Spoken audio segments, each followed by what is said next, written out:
Bismillahirrahmanirrahim. Assalamualaikum warahmatullahi wabarakatuh. Salam dan bahagia. Halo Bapak Ibu guru hebat di seluruh Indonesia. Perkenalkan, saya adalah Luhur Niasih. Saya adalah calon guru penggerak dari Kota Malang, Provinsi Jawa Timur. Pada kesempatan kali ini, izinkan saya untuk berbagi koneksi antar materi Modul 2, pembelajaran yang berpihak pada murid dengan tema coaching. Selamat menyaksikan. Bapak Ibu guru hebat di seluruh Indonesia, apa sebenarnya yang dimaksud dengan coaching? Coaching adalah sebuah kegiatan komunikasi pemberdayaan atau empowerment yang bertujuan membantu para coachee dalam mengembangkan potensi yang dimilikinya dalam mencari solusi dari permasalahan yang dihadapi agar hidupnya menjadi lebih efektif. Ada 3 makna coaching. Yang pertama adalah kemitraan. Hubungan coach dan coachee adalah hubungan kemitraan yang setara. Yang kedua adalah memberdayakan. Proses coaching adalah proses yang menekankan pada bertanya reflektif dan mendalam sehingga memberdayakan coaching. Yang ketiga adalah optimalisasi. Seorang coach berupaya memastikan bahwa jawaban yang didapat dari coachee akan diterapkan dalam aksi nyata dalam bentuk komitmen dan tanggung jawab.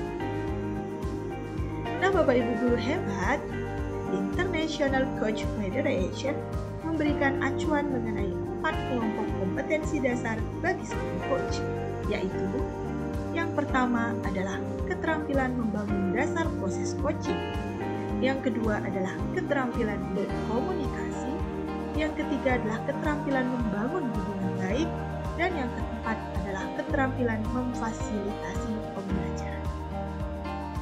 Nah, Bapak Ibu guru hebat, kira-kira apa ya perbedaan antara coaching, mentoring, dan konseling jika ditinjau dari aspek tujuannya? Kita lihat coaching. Coaching adalah suatu proses kegiatan yang mengarahkan coachee untuk menyelesaikan masalahnya sendiri dan memaksimalkan potensinya. Artinya, coach hanya mengarahkan coachee melalui pertanyaan-pertanyaan reflektif, terbuka, dan mendalam sehingga coachee mengenali dan menyadari potensi yang dimilikinya yang kemudian digunakan untuk menyelesaikan masalahnya sendiri. Sedangkan mentoring adalah suatu kegiatan di mana mentor akan membagikan pengalamannya yang pernah ia alami berupa tips-tips, strategi untuk membantu mentee mengembangkan dirinya. Terakhir ada konseling. Konseling adalah suatu proses kegiatan di mana konselor akan langsung membantu konseling untuk memecahkan permasalahan. Nah, Bapak Ibu guru hebat di seluruh Indonesia, di dalam proses coaching ada 4 unsur utama yang mendasari prinsip komunikasi yang memberdayakan. Yang pertama adalah hubungan saling mempercayai. Rasa aman dan nyaman akan hadir dalam sebuah hubungan jika ada rasa saling mempercayai antara coach dan coachee. Dengan kepercayaan ini, maka interaksi positif akan terjadi antara coach dan coachee sehingga tujuan akan dapat tercapai. Yang kedua adalah bertujuan menuntun para pihak untuk optimalisasi potensi, di mana proses komunikasi yang memberdayakan seyogianya menuntun coachee atau rekan bicara kita untuk berefleksi atas diri mereka dan mengenali pesan atau isu yang dibahas secara benar. Rasa kepemilikan dan tanggung jawab atas pesan dari proses refleksi akan membuat dampak yang disampaikan oleh coachee itu menjadi lebih panjang. Jadi di sini coachee dioptimalisasikan potensinya untuk dapat menyelesaikan permasalahannya. Yang ketiga adalah menggunakan data yang benar. Setiap berkomunikasi diperlukan data yang benar dan dinamika yang sesuai. Tanpa gambaran akurat tentang pesan atau masalah yang sedang dibahas berbasis data yang benar, maka ketika proses coaching terjadi, kesan subjektivitas akan hadir dalam proses komunikasi. Yang keempat adalah rencana tindak lanjut atau aksi. Nah, jika diperlukan pada proses coaching, antara coach dan coachee dapat membuat rancangan konkret sebagai hasil dari proses komunikasi. Hal ini sebagai bentuk komitmen dari sebuah komunikasi yang bertujuan positif dan efektif. Nah, Bapak Ibu Guru, ada 4 aspek berkomunikasi yang perlu kita pahami dan kita latih untuk mendukung praktik coaching. Yang pertama adalah komunikasi asertif. Ketika kita berkomunikasi dengan orang lain, tidak selalu apa yang kita harapkan akan berjalan dengan lancar. Ada saja hambatan yang datang atau tantangan yang terjadi, dan kadangkala kita tidak dapat memuaskan semua orang. Hal ini dapat terjadi karena adanya perbedaan sikap berkomunikasi antara satu orang, yaitu coach, dengan coachee. Dan tidak semua orang dapat secara mudah mengungkapkan apa yang ada di benaknya dengan tepat. Oleh karena itu, kita perlu komunikasi asertif, di mana komunikasi secara asertif akan membangun kualitas hubungan kita dengan yang lain menjadi lebih positif untuk pencapaian tujuan bersama. Nah, komunikasi asertif dapat dilakukan dengan cara menyamakan kata kunci. Misalnya antara coach dan coachee menyesuaikan dan membangun relasi. Misalnya jika murid kita menggunakan kata ambyar pada proses coaching, maka guru bisa juga menyamakan kata kunci seperti, pikiranmu ternyata mudah ambyar ya nak. Bisa kamu ceritakan apa faktor yang mudah sekali membuat konsentrasi belajar di kelas menjadi ambyar? Atau menyamakan bahasa tubuh. Bahasa tubuh dapat berupa mimik wajah, suara, postur tubuh, ataupun gerakan tubuh yang lainnya. Kemudian, menyelaraskan emosi. Kita perlu menyelaraskan emosi dengan coachee agar coachee merasakan apa yang sedang dirasakannya. Jadi coachee merasakan bahwa kita berempati terhadap emosi atau perasaan yang sedang diutarakan oleh coachee. Yang kedua adalah menjadi pendengar aktif. Dalam menjadi pendengar aktif, dapat kita lakukan dengan cara memberikan perhatian penuh pada lawan bicara kita dalam menyampaikan pesan. Tunjukkan bahwa kita sedang mendengarkan dengan fokus, menanggapi dengan perasaan yang tepat, dan melakukan parafrase. Misalnya, jika kita ingin menunjukkan bahwa kita mendengarkan, itu bisa kita lakukan melalui respon bahasa tubuh atau respon-respon kecil, seperti respon singkat mengatakan, oh, iya, atau memberikan anggukan kecil tanda mengerti apa yang disampaikan. Atau memberikan raut wajah yang positif berupa senyum-senyum kecil, menjaga kontak mata, postur tubuh yang condong ke arah coachee, dan juga memperhatikan gerakan tubuh, yaitu menghindari menggoyangkan jari atau kaki. Kemudian kita juga dapat menanggapi perasaan dengan tepat, yaitu dengan memberikan nada positif dan memberikan afirmasi kepada apa yang disampaikan oleh coachee. Fokus kepada masalah atau topik yang sedang dibicarakan oleh coachee. Misalnya, saya merasakan apa yang kamu alami saat ini. Nah, yang terakhir adalah parafrase, di mana kita bisa menegaskan kembali makna pesan yang sudah disampaikan oleh coachee dengan menggunakan kalimat sendiri. Seperti, jika boleh Ibu simpulkan, kamu ingin orang tuamu aktif mendampingi kamu saat pembelajaran daring. Aspek komunikasi yang ketiga adalah bertanya efektif. Pendengar yang aktif akan mengajukan pertanyaan untuk mendorong lawan bicaranya atau coachee menguraikan lebih lagi keyakinan atau perasaannya. Pada saat inilah diperlukan keterampilan bertanya yang efektif untuk menggali lebih dalam potensi yang dimiliki oleh coachee. Nah, beberapa pertanyaan yang dapat kita gunakan adalah pertanyaan terbuka, pertanyaan berfokus pada tujuan, pertanyaan refleksi, pertanyaan eksplorasi, pertanyaan mengukur pemahaman, dan pertanyaan aksi. Aspek keempat berkomunikasi yang memberdayakan dalam praktik coaching adalah umpan balik positif, di mana jika kita melakukan proses coaching, pemberian umpan balik positif dapat dilakukan langsung saat komunikasi terjadi. Spesifik, fokus pada apa yang dikatakan oleh coachee, melibatkan atau mengikut sertakan emosi yang dirasakan, yaitu faktor emosi, dan memberikan apresiasi atau menyertakan motivasi positif kepada coachee atau lawan bicara kita. Nah, Bapak Ibu guru hebat di seluruh Indonesia, bagaimanakah peran coach di sekolah? Yang pertama, coach bertindak sebagai fasilitator. Seorang coach berperan sebagai fasilitator yang mampu memfasilitasi murid untuk mengoptimalkan potensinya dalam upaya memecahkan permasalahannya sendiri dan atau tujuan yang ingin dicapainya. Yang kedua adalah sebagai pendengar yang aktif. Seorang coach memiliki peran untuk dapat mendengarkan secara aktif permasalahan, tantangan, dan hambatan yang dihadapi oleh murid-muridnya.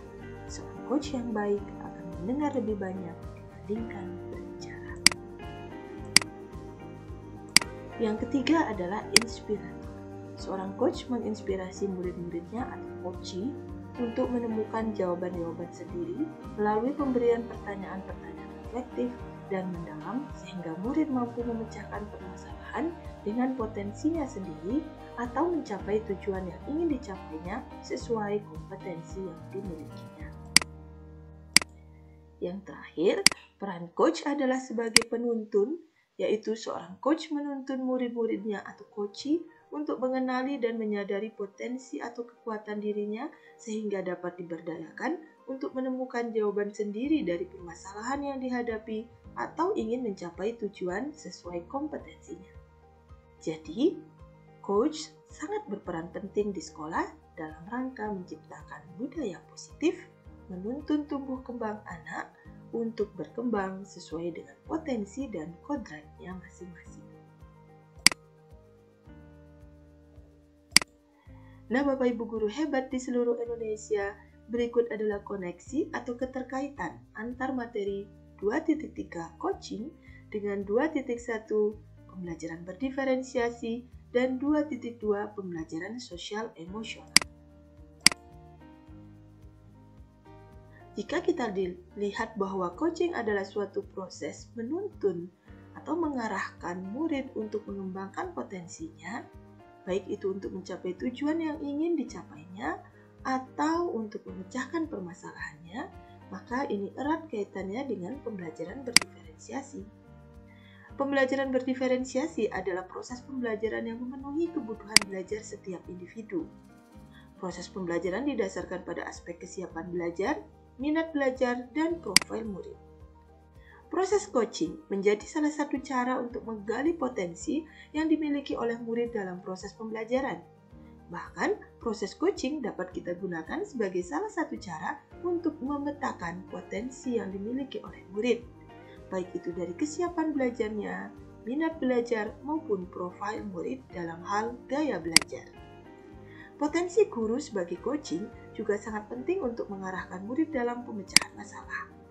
Jadi, peran seorang coach dalam pembelajaran berdiferensiasi adalah sebagai penuntun murid untuk mampu mengenali dan mengidentifikasi kesiapan belajar, profil, dan minat belajarnya.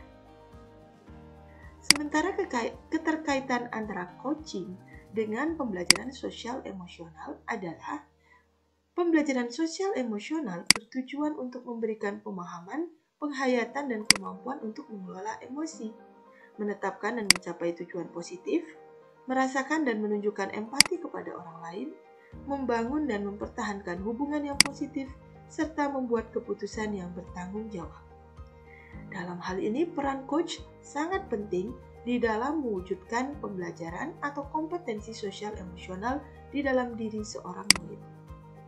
Keterkaitan coaching dengan PSE sangat erat, karena dalam proses coaching dibutuhkan kompetensi sosial emosional baik oleh coach yaitu gurunya maupun coachee atau muridnya. Coaching memfokuskan pada kedekatan emosi, pencapaian tujuan positif, proses dialog yang penuh empati, dan keterampilan untuk membangun hubungan baik antara coach dengan coachee. Oleh karena itu, coaching memiliki keterkaitan erat dalam proses pembelajaran sosial emosional karena dalam proses coaching, guru sebagai coach juga menunjukkan bahwa guru memiliki kesadaran empati, mau mendengarkan dengan perasaan, permasalahan atau tujuan yang ingin dicapai oleh murid-muridnya. Nah, Bapak Ibu guru hebat di seluruh Indonesia, berikut adalah koneksi antar materi modul 2.3 tentang praktik coaching dengan modul 1.1, 1.2, 1.3, dan 1.4. Yang pertama adalah koneksi dengan modul 1.1 Filosofi Pendidikan Ki Hajar Dewantara, di mana Ki Hajar Dewantara menyatakan bahwa proses pendidikan adalah menuntut tumbuhnya atau hidupnya kekuatan kodrat anak dengan tujuan untuk memperbaiki laku. Peran seorang coach atau pendidik adalah menuntun segala kekuatan atau kodrat serta potensi yang dimiliki oleh murid. Murid diberikan kebebasan, namun pendidik sebagai pamong dalam memberikan tuntunan dan arahan. Seorang pamong dapat memberikan tuntunan melalui pertanyaan-pertanyaan reflektif seperti saat proses coaching, agar kekuatan kodrat anak atau potensinya terpancar dari dalam dirinya. Yang kedua, koneksi antar materi 2.3 dengan modul 1.2 nilai dan peran guru penggerak. Seorang pendidik memiliki kompetensi dalam mengembangkan diri dan mengembangkan orang lain. Nilai-nilai diri ini dapat muncul pada proses coaching, yaitu nilai-nilai menghargai orang lain, nilai keberagaman, nilai berkomunikasi dengan baik, nilai berkomunikasi dengan asertif. Peran ini dimaksimalkan dengan menjadi seorang coach untuk dapat melakukan proses coaching kepada coachee dengan menghasilkan nilai-nilai yang baik pada diri coachee. Koneksi antar materi 2.3 dengan modul 1.3 pembelajaran yang berpihak pada murid. Coaching dapat dilakukan untuk mengidentifikasi harapan-harapan murid dalam proses pembelajaran, kendala yang dihadapi. Coaching juga dapat menjadi proses untuk mengoptimalkan potensi setiap murid untuk memecahkan permasalahan, termasuk permasalahan dalam proses pembelajaran, sehingga dapat mewujudkan visi sekolah impian. Dan tentunya dalam proses coaching ini dapat melibatkan berbagai pemangku kepentingan. Dan dalam prosesnya dapat juga dimulai dengan menggunakan atau mengkomunikasikan bagja. Dan koneksi antar materi 2.3 dengan 1.4 yaitu budaya positif di sekolah adalah proses coaching menjadi cara untuk menumbuhkan kemampuan berkomunikasi warga sekolah untuk saling percaya satu sama lain, membantu satu sama lain, berdiskusi, dan keterbukaan satu sama lainnya untuk membahas suatu permasalahan. Dengan mengoptimalkan potensi setiap individu, maka akan muncul budaya positif seperti keterbukaan, budaya saling mendengarkan dengan baik, budaya empati, budaya berkolaborasi dalam memecahkan permasalahan. Nah, Bapak Ibu guru hebat di seluruh Indonesia, koneksi antar materi 2.3 dengan modul 2.1 dan 2.2 adalah sebagai berikut. Modul 2.3 coaching. Sementara modul 2.1 adalah pembelajaran berdiferensiasi. Pembelajaran berdiferensiasi adalah proses pembelajaran yang memenuhi kebutuhan belajar setiap individu. Proses pembelajaran didasarkan pada aspek kesiapan belajar, minat belajar, dan profil murid. Proses coaching menjadi salah satu cara untuk menggali potensi yang dimiliki oleh murid dalam proses pembelajaran. Potensi guru sebagai coaching juga sangat penting untuk mengarahkan murid dalam pemecahan masalah dan memberikan kemampuan untuk murid dalam mengoptimalisasi potensi yang dimilikinya. Sementara modul 2.2 pembelajaran sosial emosional, di mana pembelajaran sosial emosional ini bertujuan untuk memberikan pemahaman, penghayatan, dan kemampuan untuk mengelola emosi, menetapkan dan mencapai tujuan positif, merasakan dan menunjukkan empati kepada orang lain, membangun dan mempertahankan hubungan yang positif, serta membuat keputusan yang bertanggung jawab. Salah satu keterampilan coaching adalah membangun hubungan baik, membangun kesadaran empati untuk membantu coachee mengoptimalkan potensinya dalam usaha memecahkan permasalahan. Terakhir, refleksi modul 2. Setiap murid memiliki potensi dan kebutuhan belajar yang berbeda-beda, sehingga setiap guru harus mampu memenuhi kebutuhan belajar tersebut dengan pembelajaran berdiferensiasi. Pembelajaran berdiferensiasi adalah wujud nyata pembelajaran yang berpihak pada murid.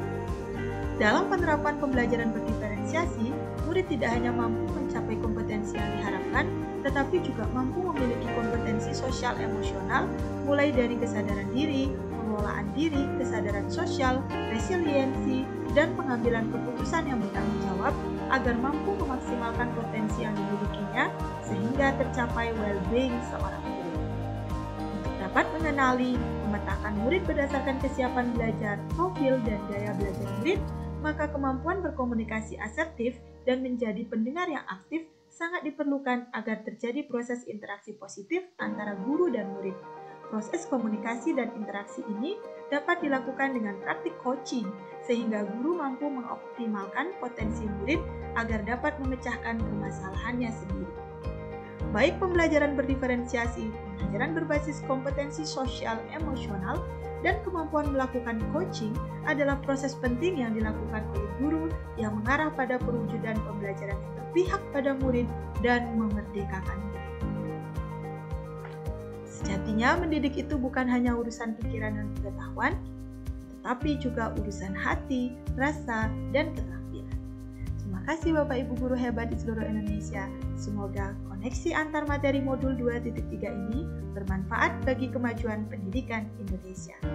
Salam guru penggerak Indonesia Maju. Wassalamualaikum warahmatullahi wabarakatuh. Bye-bye.